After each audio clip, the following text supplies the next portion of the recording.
And there you can see one of the, keep in mind, initially they were not going to confirm, the police were, what the gunman was asking for, but apparently he did ask for some sort of an ISIS flag. He had another flag that was like the ISIS flag, but he asked for an official one. Also, he asked to talk to the Prime Minister. We know the Premier has put out a statement. We know that the Prime Minister has gone on Twitter as well, but we don't know whether or not the Prime Minister has spoken to the hostage taker. Right. Our own State Department spokesperson, Jen Psaki, has actually confirmed that the U.S. consulate in Sydney has been evacuated. The comparison with those flags, Steve, was interesting at first because the one against the glass was actually had a black background, as you can see, with the Islamic Declaration of Faith on there, and now actually demands to get that actual ISIS flag and also have that phone call with the Prime Minister. They say it's no coincidence that Channel 7 is right there. They want to get publicity. They also want a live chat with the Prime Minister on a live radio show at the same time. On the printed creed on the flag evidently is there is no God, but Allah and Muhammad is the messenger of God. So why they're waiting to say this is fueled by Islamic extremism is something that the government has to answer. It is kind of interesting. They do say one description of a man is he's heavy set and is known to police and to local officials. And keep in mind, too, there was a major arrest that morning, and this is the same place, Australia, that thwarted another terror plot, that their mission was to randomly go through the streets of Sydney and behead people. This was in September. Yeah. Yeah, so this is not something that, unfortunately, it's not something new that Australia has been dealing with. But this is a series of events, and this just seems to be the latest. And a lot of people say, okay, what does that mean for America? What does it mean for New York?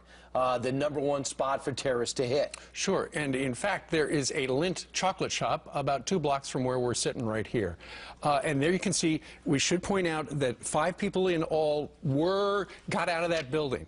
It is unclear, though, whether or not they were released. There is also a report that one of the people who did get out wound up going to the hospital, apparently for a pre-existing condition, not something that happened. So maybe the gunman said, you don't feel good? All right, get out.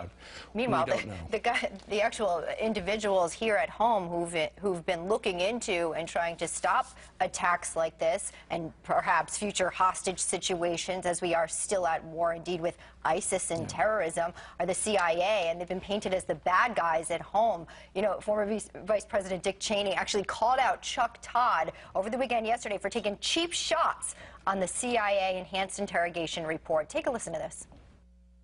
When you say waterboarding is not torture, then why did we prosecute Japanese soldiers in World War II for waterboarding? For a lot of stuff, not for waterboarding. They did an awful lot of other stuff to draw some kind of moral equivalent between waterboarding, judged by our Justice Department not to be torture, and what the Japanese did with the Bataan Death March and the slaughter of thousands of Americans, with the rape of Nanking and all of the other crimes they committed. That's an outrage. It's a really cheap shot, Chuck, to even try to draw a parallel between the Japanese who were prosecuted for war crimes after World War II and what we did with waterboarding 3 individuals, all of whom were guilty in participating in the 9/11 attacks.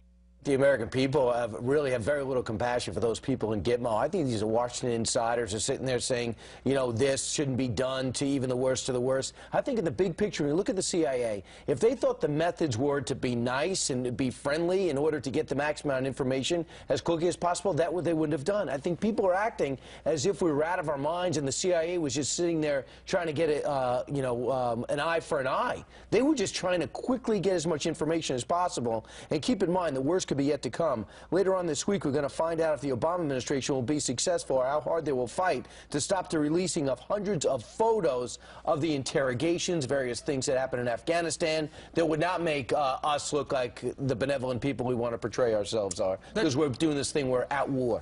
Well, look, seriously, Warren, when you see what's happening in Australia today, right now, in a chocolate shop, and you understand the real war with ISIS that we're in, it's the sharp contrast with the accusations of the CIA really just trying to do their job and keep America safe for the past 13 years startles you any day. It does.